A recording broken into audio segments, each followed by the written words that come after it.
하나님 말씀 같이 읽겠습니다. 누가복음 4장 16절에서 19절입니다. 누가복음 4장 16절에서 19절까지 같이 읽겠습니다. 누가복음 4장 16절에서 19절입니다.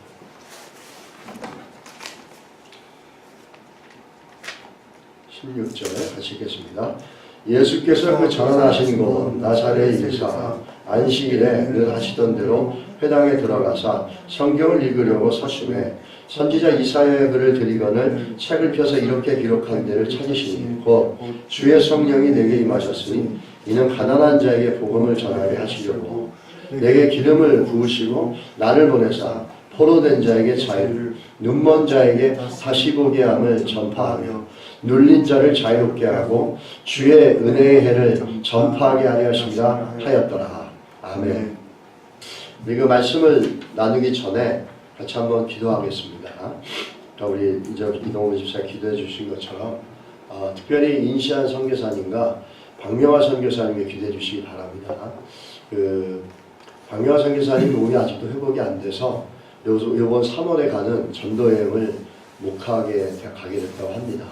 그래서 여러분 계속 기도 부탁드리고요. 기도해 주시고 아브라함 형제 이제 들어가는데 지난번에 저희가 헌금을 줬는데 너무 좋아하고 기뻐하더라고요. 그래서 저도 굉장히 기뻤는데 그러면서 내년에는 자기한테 좀 와달라고 그러더라고요. 그래서 알겠다고 기도해보겠다고 이제 그렇게 얘기했는데 우리 아브라함 형제 기도해 주시고 또 이번에 미얀마 가는 거 일정 제가 한 2, 3일을 더 일정을 잡았습니다. 왜냐면 한국에 먼저 들려서 저 은행 관계나 이런 것들을 좀 정리하고 해야 될 것들이 좀 있어서 2, 3일을 더 했는데 이 과정 속에서 하나님 은혜 주셔서 특별히 그것을 함께 돕는 리앙 목사 그 다음에 녹사 목사 이 두 분이 있는데 은혜 주셔서 동일한 마음을 가질 수 있도록 기도해 주시기 바랍니다. 같이 기도하겠습니다.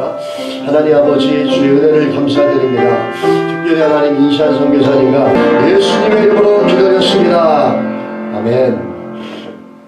아멘.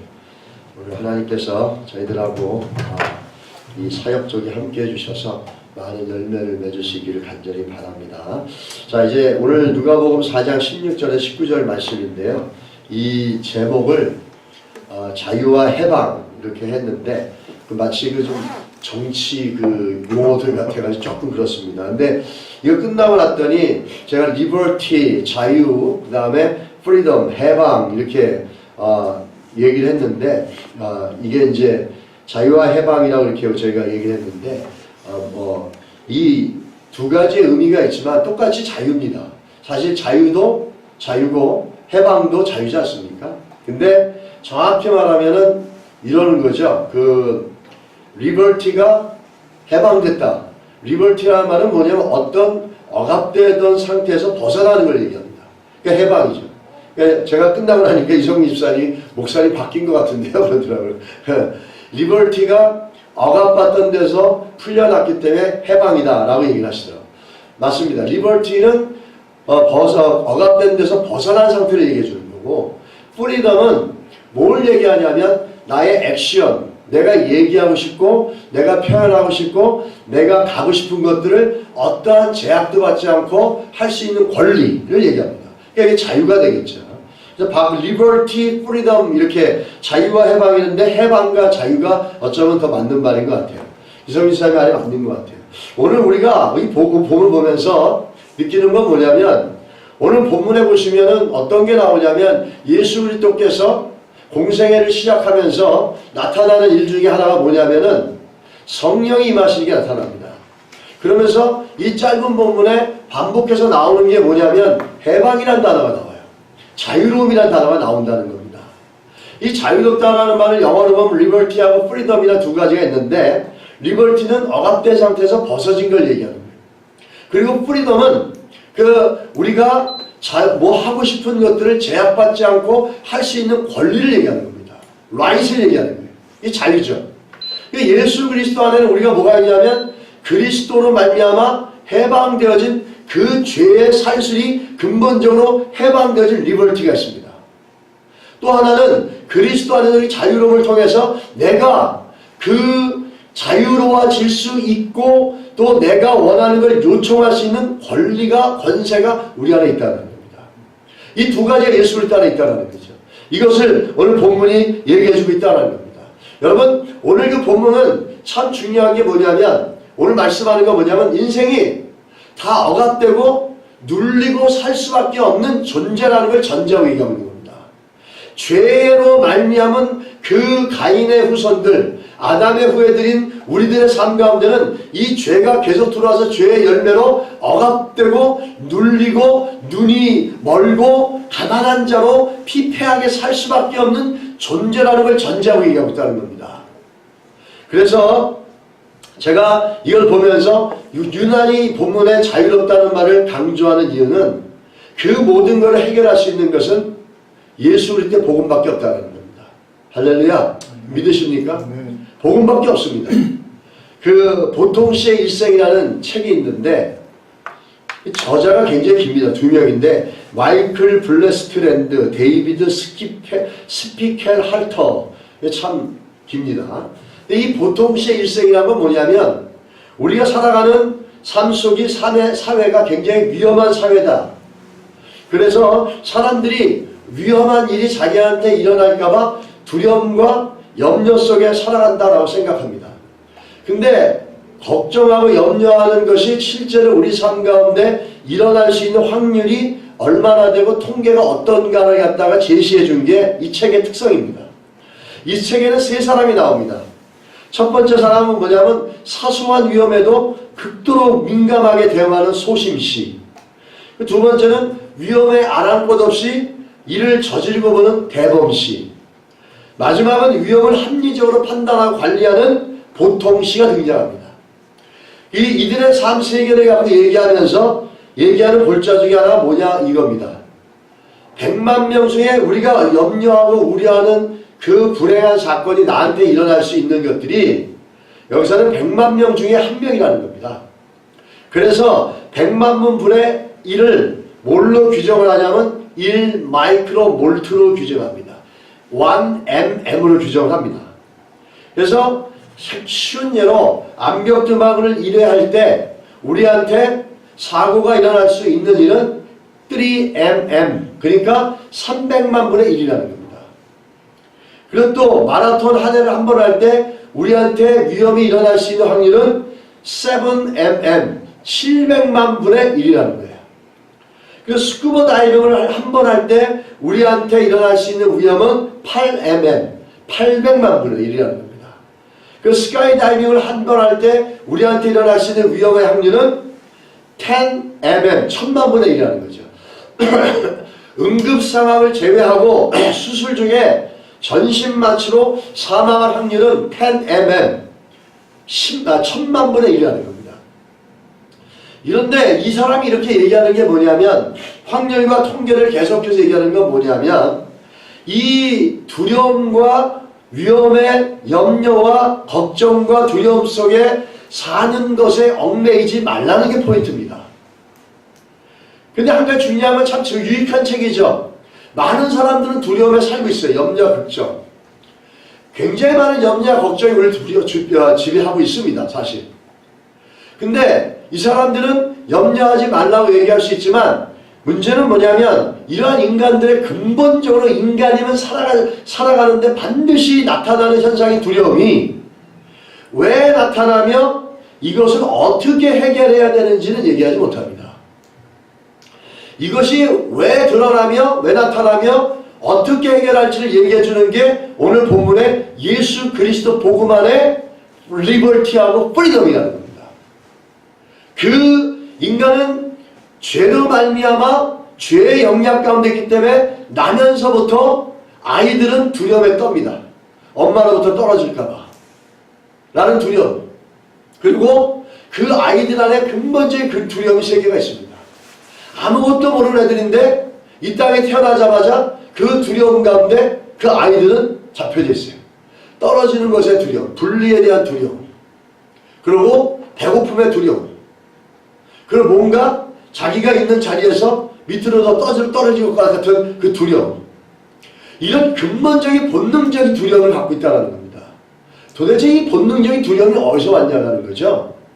성경은 그게 어디서 왔냐면 죄의 결과라고 얘기하는 겁니다.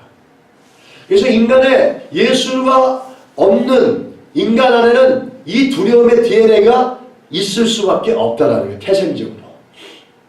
이 두려움의 문제를 해결하고 우리가 자유해지고 우리가 해방될 수 있다는 걸 선포함이 알려준 게 뭐냐면 예수 그리스도의 복음이라는 거예요.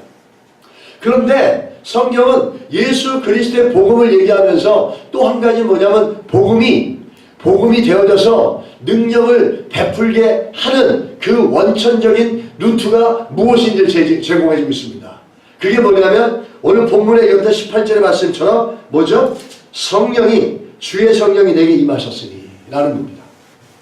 조금 예수께서 이 땅에 오셔서 공생애를 시작할 때 성령의 기름 부으심을 충만하게 받으면서 다니면서 병든 자를 치료하고 묶인 자들을 자유하게 하고 그 안진뱅이를 일으키는 역사와 능력을 발휘했습니다. 우리가 예수를 믿는 것도 중요하지만 더 중요한 건 뭐냐면 예수를 믿어도 성령 충만한 건 또 다른 겁니다. 예수를 믿었지만 성령 충만한 삶은 예수를 믿는 거하고 좀 다르죠. 여러분 예수를 믿고 살아가는 사람들 많지만 그 예수 믿는 것 때문에 능력 있는 삶을 살거나 예수를 믿는다고 해서 예수 믿는 사람답게 사는 거 쉽지 않습니다. 우리가 하나님의 뜻, 주의 뜻을 얘기하는데 우리 힘과 능력으로 하나님의 뜻을 이룰 수 없습니다. 우리가 성령의 은혜가 성령의 우리를 조명해 주심이 없으면 우리는 내 뜻대로밖에 살 수밖에 없는 본원적이고 태생적인 본질을 우리가 갖고 있다는 겁니다. 그것을 해결해 나갈 수 있는데 그것이 뭐냐면 예수 이름이고 더 나아가서 예수 안에서 주시는 성령의 능력이라는 거예요. 할렐루야. 믿으십니까 여러분? 그것이 있을 때 예수 믿는 사람답게 사는 겁니다. 내 뜻을 포기하고 하나님의 뜻을 따라 살아가는 것이고 그의 나라와 그 일을 쫓아가며 살아갈 수 있는 분별력이 생기고 그것을 결정할 수 있는 힘이 생긴다는 겁니다. 예수께서 이 땅에 오시면서 선포한 건 주의 성령이 내게 임하셨다는 거예요. 그러면서 그 주의 성령이 임하시면서 제일 먼저 선포하는 건 뭐죠? 예수 이름의 권세와 능력으로 해방과 자유를 선포하고 있지 않습니까? 그 안에 죄의 결과로 마귀의 능력에 붙잡혀서 두려움 가운데 살아가고 염려 가운데 살아가고 억눌리고 지배되지 않으겠다가 자유롭게 하고 해방되게 하는 능력이 예수 그리스도 안에 성령으로 있다라고 분명히 얘기하고 있다는 겁니다. 그래서 예수 그리스도의 능력이 그 이름이 선포되어지고 하나님의 성령이 함께하는 곳에는 어떤 것이냐면 고린도후서 3장 17절의 말씀에 주는 영이시니 주의 영이 이곳에 계신 곳은 자유가 있느니라 그랬습니다. 여러분 성령이 충만하면 제일 좋은 게 뭐냐면 예수 이름으로 충만하고 성령이 충만하면 제일 먼저 나타나는 게 뭐냐면 자유함입니다. 안식입니다. 평안함이에요. 어떤 것도 불례가 없고 눌림이 없이 해방되어져서 자유함을 누리면서 내가 그 자유함 속에서 마음껏 하나님 앞에 외칠 수 있는 right, 권리가 우리에게 주어졌다는 거죠. 성경은 그거에 대해서 너무너무 잘 얘기해주고 있다는 거죠. 제일 먼저 하나님의 말씀이 오늘 예수께서 성령이 임하시니까 성령이 임하시면서 복음을 전하는데 누구에게 제일 먼저 전하냐면 가난한 자들입니다. 이 가난한 자는 물질의 얘기를 하는 게 아닙니다. 제일 먼저 영적인 가난함이라는 거죠. 죄악으로 말미암아 붙여져서 늘 전 세계가 두려움과 염려와 근심 가운데 살아가는 사람들이에요. 염려와 근심이 어떻게 보면 인생 가운데 당연히 있어야 될 것 같지만 사실은 염려와 근심은 성경에서는 당연한 거라고 얘기하지 않습니다. 그래서 염려하지 말라 근심하지 말라를 성경은 366번을 얘기하고 있습니다. 그 염려하고 두려워하고 근심하는 것은 결국에는 열매를 내오는데 그 두려움과 그 근심은 끝내는 뭘로 나오냐면 두 가지로 나옵니다. 타인을 타살하거나 자기를 자살하는 것. 결국에 그게 파괴적인 결과밖에 나오지 않습니다.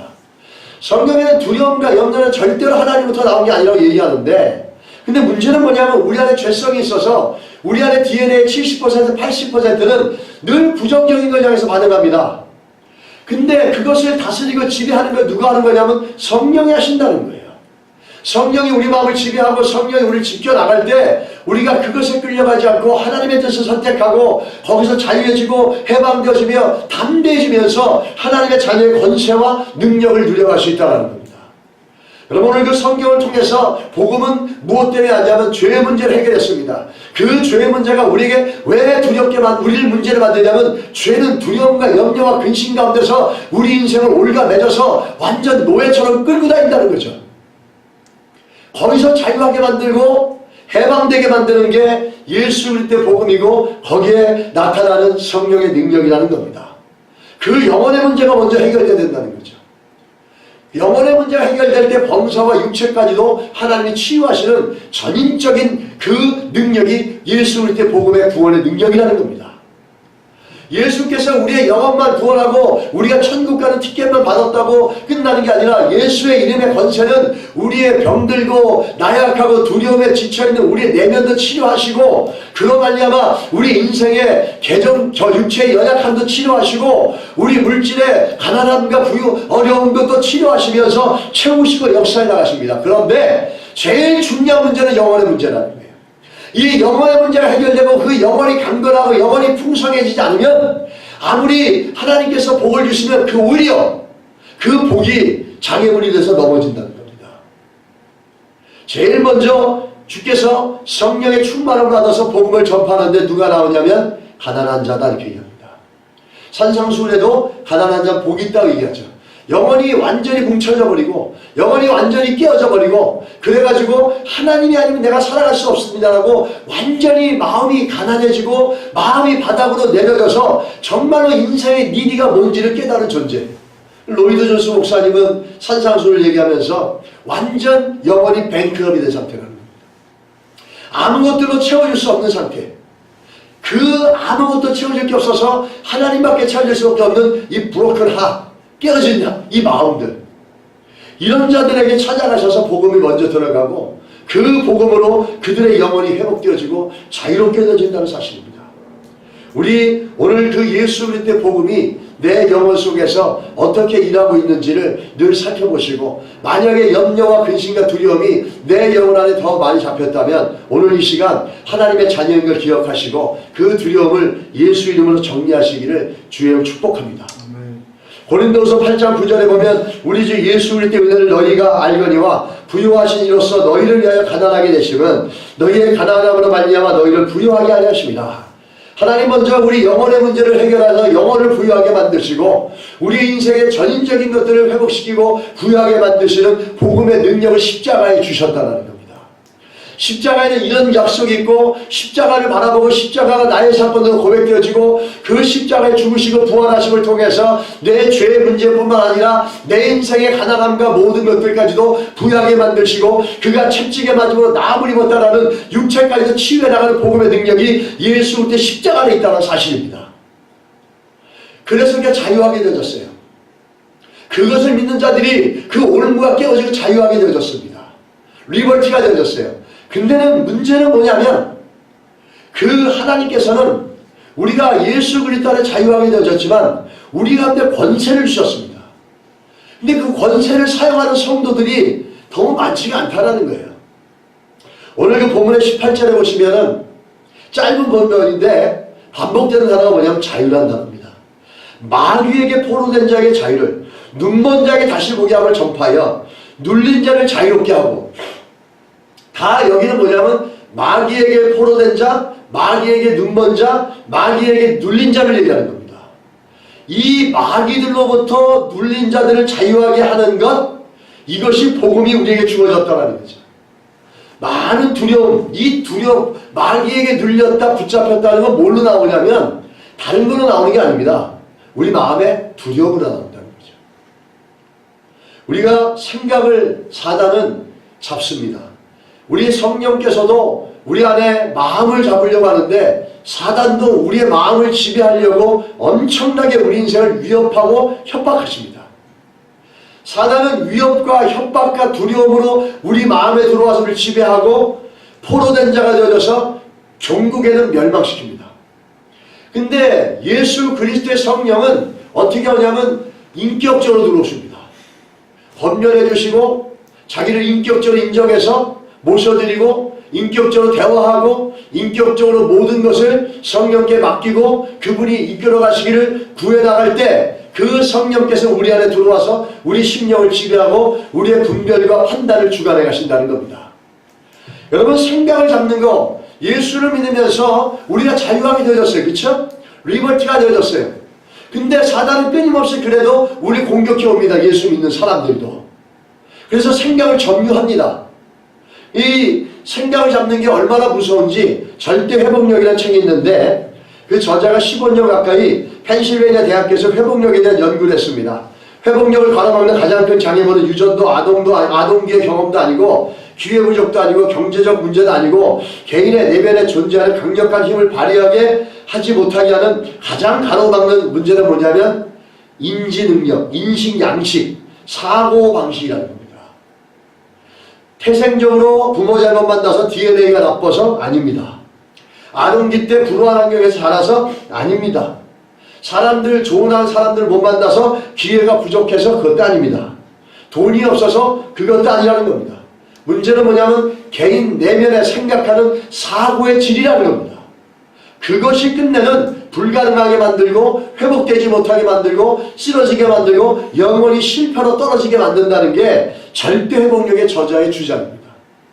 저는 이것이 굉장히 실체가 있는 얘기라고 생각합니다. 우리 예수 믿는 사람들도 내가 영적인 상태가 어떠하냐가 나오냐면 어디서 나오냐면 우리의 생각에서 나옵니다. 내 생각이 어떠하냐가 결국엔 내 영적인 상태의 좌표가 나온다는 거예요. 내 영적인 상태가 어떠하냐는 내 생각이 있고 그 생각이 어떠하냐가 뭘로 나오냐면 말로 나온다는 겁니다. 우린 이것을 기억하고서 우리가 우리의 생각이 사단에게 붙잡히면 안 되고 말씀과 성령에 붙잡혀야 될 줄 믿습니다. 날마다 그 생각을 점검하고 씻어내야 됩니다. 그래서 성령이 내재하고 말씀이 내재하게끔 해야 된다는 거죠. 마귀의 전술은 곁을 따라다니며 우리를 따라다니면서 회방을 합니다. 참수합니다. 너는 안 돼. 너는 못해. 네가 할 수 있는 아무것도 없어. 너 자신을 봐라.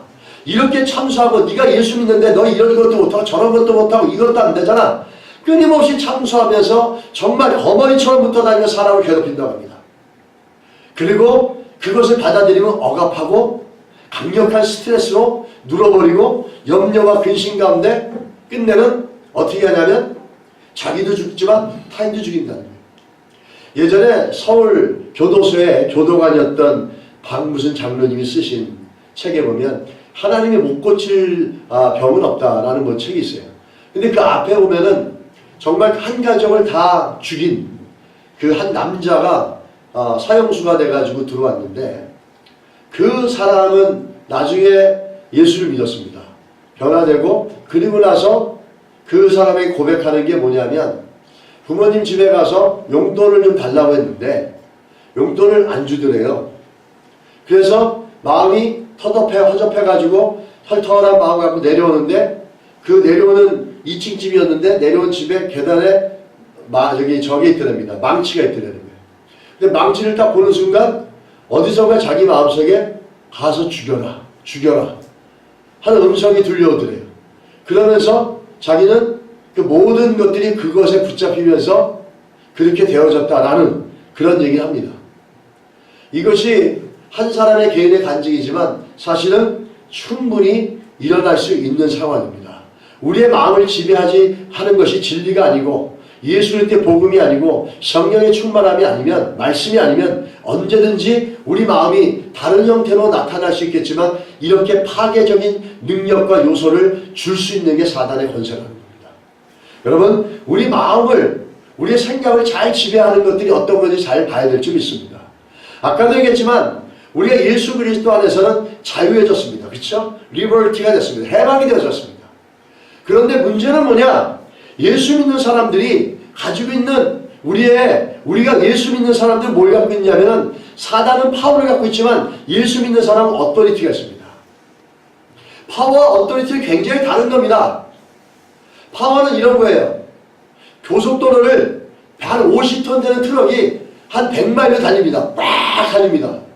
이럴 때 경찰이 쫓아오면서 쓰라 그럽니다.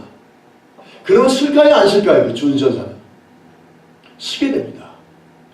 이때 파워라는 것은 물리적이나 어떤 권력의 힘으로 사람을 강압적으로 한쪽으로 몰아넣는 겁니다. 이게 파워예요.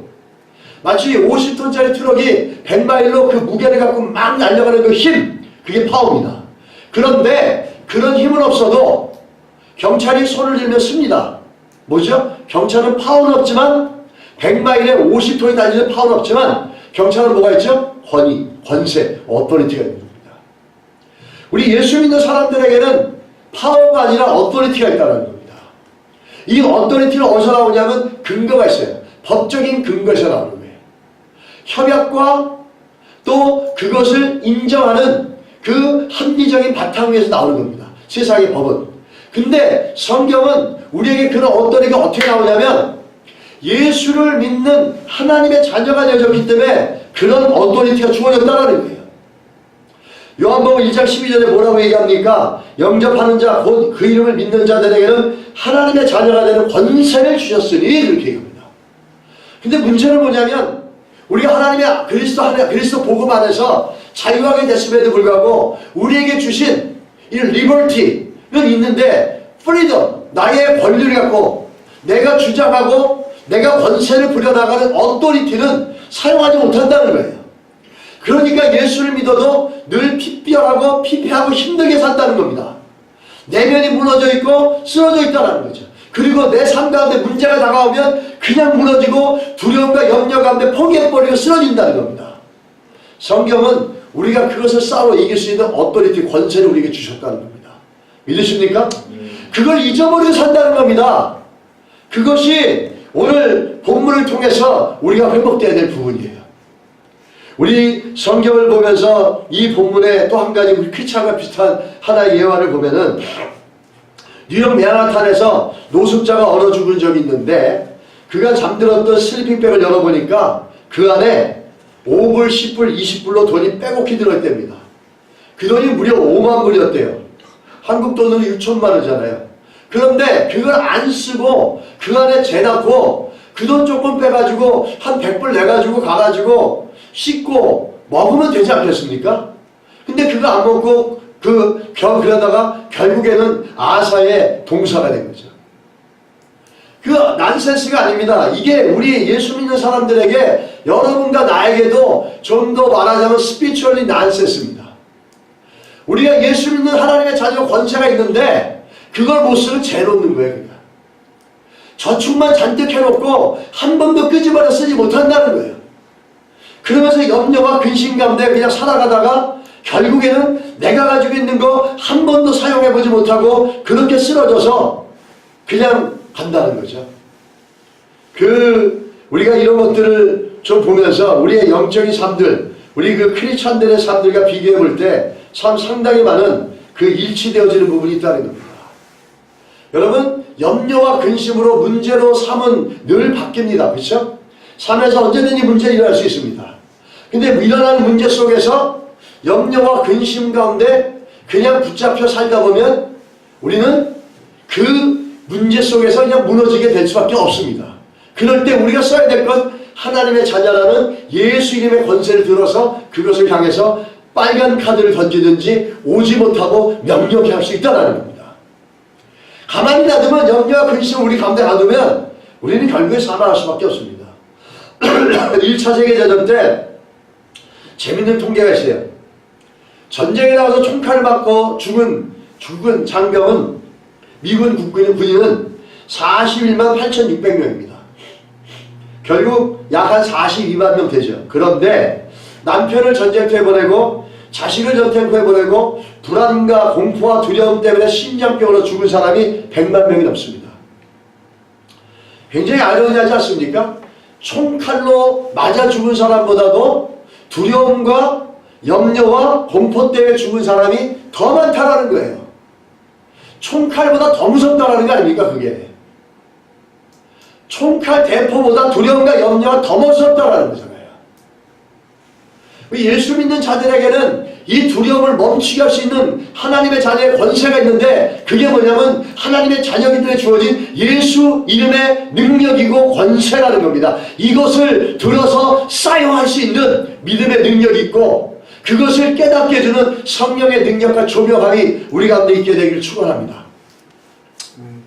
염려하고 두려워하는 것이 당연하게 받아들이는 사고를 바꿔야 될 줄 믿습니다.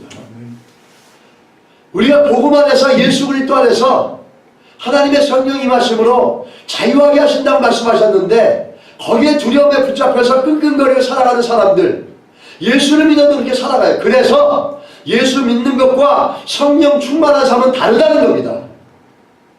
성령 충만하시길 예수를 축원합니다. 이사야 43장 1절에 보면 아주 위대한 축복의 선언이 있죠. 야곱아, 너를 창조하신 야훼께서 지금 말씀하시느니라. 이스라엘아, 너를 지으신 이가 말씀하시느니라. 너는 두려워하지 말라. 내가 너를 구속하였고 내가 너를 지명하여 불렀나니 너는 내 것이라 그랬습니다. 할렐루야. 내 것이라는 게 하나님의 자녀라는 거죠.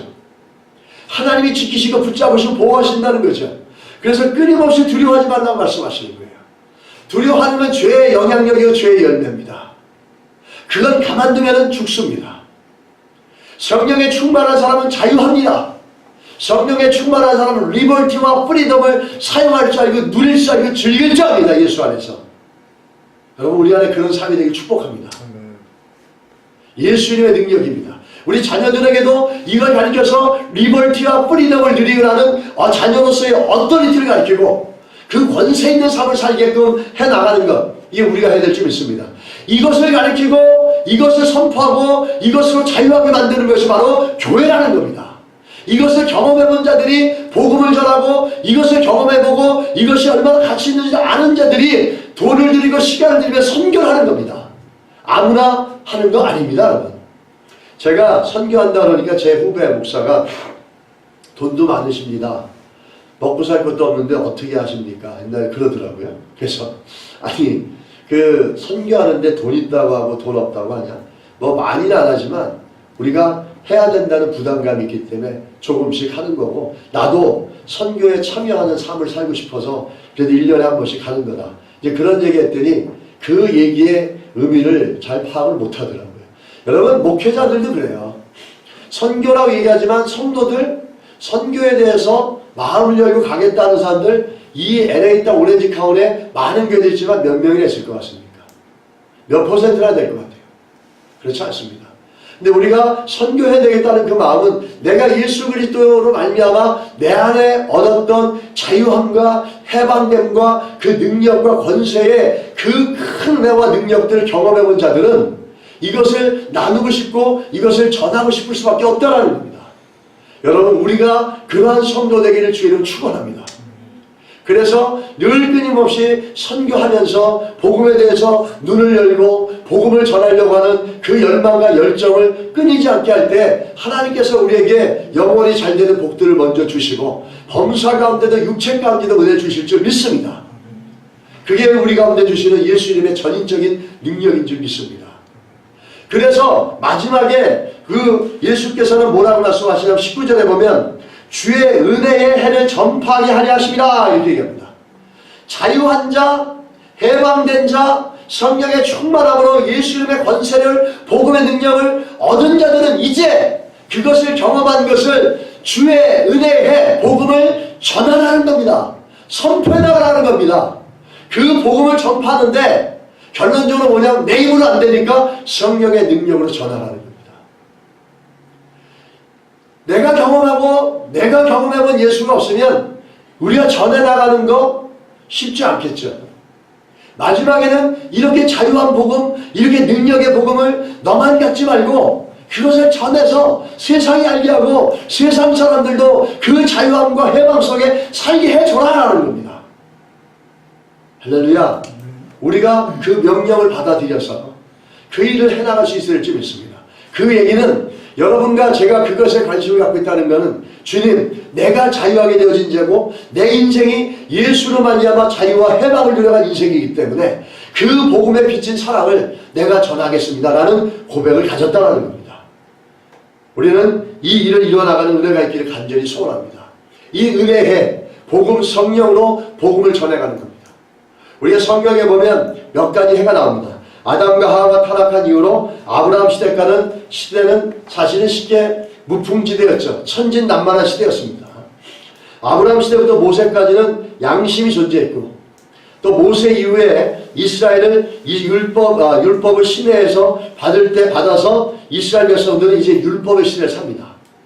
그리고 나서 예수께서 이 땅에 오셔서 십자가를 짊어지고 난 이후에, 그리고 사도행전의 성령의 역사가 일어난 이후에, 그때는 은혜의 시대라고 얘기하지 않습니까? 여러분, 정확히 말하면 은혜의 시대, 성령의 시대, 종말의 시대입니다. 성령이 이 땅에 온 것은 구약에서 요엘서를 통해서 예언하신 정말로 종말의 현상의 징조의 약속의 성취입니다. 요엘서하고 사도행전 2장 17절이가 이렇게 비슷하게 나오는데, 그때 이렇게 요엘서에 나오는 때가 나오는데 말세에 이렇게 나오죠. 그거는 11시 5분이라면 사도행전 2장 17절은 그 후에 이거는 11시 55분입니다. 5분 남았다는 거예요. 성령이 충만한 사람들은 무슨 능력이 나오냐면 긴박성을 느낍니다. 복음에 대한 긴박성, 복음을 전해야 되는 긴박성, 영혼들에 대한 긴박성, 그들을 구원시켜야 되는 긴박성을 느낀다는 거예요. 사도행전 2장의 사건을 통해서 성령의 충만한 자들, 얻은 자들의 가장 특별한 게 복음 전파에 나가는 거지 않습니까? 그래서 성령은 다른 말로 하면 선교의 영이라는 겁니다. 우리가 성령으로 충만한 자들이 정말로 가져야 될 가장 중요한 열매는 뭐냐면 복음 전하는 것에 가장 먼저 앞서고 그것에 대한 열정과 그것에 대한 열망들이 있는 자들, 이 성령 충만의 또 다른 모습이라는 겁니다. 예수께서는 이 땅에 오셔서 성령으로 복음을 전하셨습니다. 사도행전 10장 38절에 보면 하나님이 나사렛 예수에게 성령과 능력을 기름 붓듯 하셨음에 그가 두루 다니시며 선한 일을 행하시고 마귀에게 눌린 모든 사람을 고치셨으니 이는 하나님이 함께 하셨음이라, 이렇게 얘기합니다. 예수께서도 복음을 전할 때 성령으로 전하셨습니다. 성령과 그 능력의 기름 부음을 받아서 두루 다니면서 좋은 선한 일을 하시고 또 마귀에게 눌린 사람을 고치셨습니다. 이게 예수께서 복음을 전하는 거죠. 이것은 오늘날 우리에게도 마찬가지입니다. 성령의 충만함으로 성령으로 복음을 전해가며 병든 자들, 절망자들에게 마귀에게 눌린 자들을 건져내고 그들을 자유롭게 하는 그 일들을 우리에게 주셨다는 겁니다. 그걸 우리가 해나가야 된다는 거죠. 성령의 충만한 삶, 복음으로 충만한 삶은 어떤 열매가 있어야 되냐면 이거는 반드시 있어야 되는데 복음 전하고자 하는 열망입니다. 전도에 대한 열망과 선도에 대한 열망이 우리 가운데 끊임없이 일어나야 될 줄 믿습니다. 그게 내 안에 복음이 일하고 있고 내 안에 복음으로 성령이 일하시고 있다는 간접적인, 열매입니다. 그게 성령 충만하고 복음으로 죽고 살겠다고 하면서 그 선교와 영혼들에 대해서 우리가 등한시하고 그것에 대해서 밀어버리고 그것에 대하여 우선순위가 밀려져 나간다면 우리는 내 안에 정말 복음으로 성령으로 충만한지를 다시 한번 점검할 수밖에 없다는 겁니다. 여러분, 말씀으로 복음으로 충만해서 그 주의 은혜를 전파하는 것에 전심으로 나갈 수 있게 되기를 주의 이름으로 간절히 축원합니다. 이 복음은 너무 중요한 겁니다. 절망 가운데 있는 자들을 회복할 수 있는 것은 이런 복음밖에 없어요. 여러분, 그 모든 것이 가능하다는 저자 젠 브리커가 있는데 이분은 태어날 때부터 두 다리가 없이 태어났습니다. 심장도 오른쪽에 있는 게 왼쪽에 있는 게 아니라 오른쪽에 있습니다. 처음에 이 사람이 태어날 때 간호사들이 놀래가지고 아주 정말 기절할 정도였답니다. 아기가 곧 죽을 것이라고 그렇게 의사가 판단했습니다. 친부모는 미국 일리노이주 셀 일럼의 그 작은 병실에 누워서 아기를 보고 충격에 빠져서 자기 아들로 데리고 살지 않기를 포기하고 입양으로 보내기를 결정합니다. 그러나 그 아이는 젠 브리커는 죽지 않고 정말 사람들의 기대와 다르게 살아납니다. 그래서 두 팔밖에 없는데 이 두 팔로 아주 공중에 매달려서 공연을 펼치는 공중 교계사가 되고 파워 덤블링 주 챔피언이 됩니다. BBC 등 TV쇼에 출연하는 유명인이 되었고 또 사람들에게 희망과 감동을 선사하는 강연가가 됐습니다. 쟤는 자신이 얘기할 때 자신을 불구자로 여기지 않았다고 합니다. 오히려 그는 하나님을 경외하는 사람이었는데 이렇게 얘기했답니다. 하나님의 선물이라고 믿었기 때문에 오히려 날마다 자신의 몸에, 나의 몸에 대해서 감사했다, 이렇게 얘기합니다. 또 말하기를 만약 내가 다리를 가지고 태어났다면 이렇게 사람들의 긍정적인 영향을 끼칠 수 있는 기회를 갖지 못했을 것이다. 내가 못할 것은 아무것도 없고 불가능한 싸워서 승리할 수 있다라는 겁니다. 왜냐하면 하나님 함께 하시기 때문에. 그는 하나님을 알게 되므로 오히려 자기의 핸디캡과 그 불안과 공포 가운데 살고 절망하게 될 수밖에 없는 걸 오히려 감사의 조건을 바꿨다는 겁니다. 이게 복음이 들어가고 예수를 아는 자들의 능력이라는 겁니다. 그래서 그 사람을 통해서 그는 죽음이 아니라 소망을 제시해주는 정말로 이해할 수 없는 엄청난 존재의 인생을 살아가고 있지 않습니까? 이 사람을 통해서 많은 자는 인생에 새로운 소망을 갖고 기쁨을 얻습니다. 그녀를 그렇게 바꿀 수 있게 해줬던 건 뭐냐면 하나님에 대한 신앙이고 그 하나님에 대한 소망이었다는 겁니다. 그것이 인생을 바꿔버리고 그 인생을 통해서 수많은 이들을 변화시키는 능력의 자리에 서게 됐다는 거죠. 여러분, 우리가 복음을 전해야 되는 것은 내가 복음으로 회복되고 내가 복음 때문에 하나님 나라를 향해서 내 인생의 것을 드리며 복음 때문에 정말 복음이 요구하는 본질적인 삶을 살아갈 수 있었던 건 내가 복음을 경험했기 때문이고 복음이 아니면 안 된다는 내 안에 해답이 있기 때문입니다. 그것을 우리가 이제는 나만 드리는 게 아니라 이웃에게 열방에게 전하는 자리까지 반드시 갈 수밖에 없다는 것이 오늘 이 본문을 통해서 주께서 말씀하고 있는 거라는 겁니다. 성령 충만해서 땅끝까지 복음 전하는 하나님 나라와 그 의를 이뤄가는 우리가 되어지기를 간절히 주의 이름으로 소원합니다. 아멘. 할렐루야. 아멘. 기도하겠습니다. 이 시간 한번 말씀을 생각하며 기도할 때 혹시라도 내 마음속에 나를 두렵게 만드는 요소가 있다면 이 시간 예수의 이름으로 싸우시기 바랍니다. 숨겨놓지 않고 저축하지 말고 끄집어내서 내가 나서는 예수 이름으로 나는 하나님의 자녀고 나의 예수 그리스도 이름을 주었다. 내가 나서는 예수 이름으로 나가나니 나를 두렵게 하는 뭐야 떠나가라. 예수 이름은 떠나가라. 하나님의 평강이 지배하여 주시옵소서. 이렇게 한번 기도하시기 바랍니다. 기도하겠습니다. 하나님 아버지, 우리 안에 두려움을 위해 기도합니다. 우리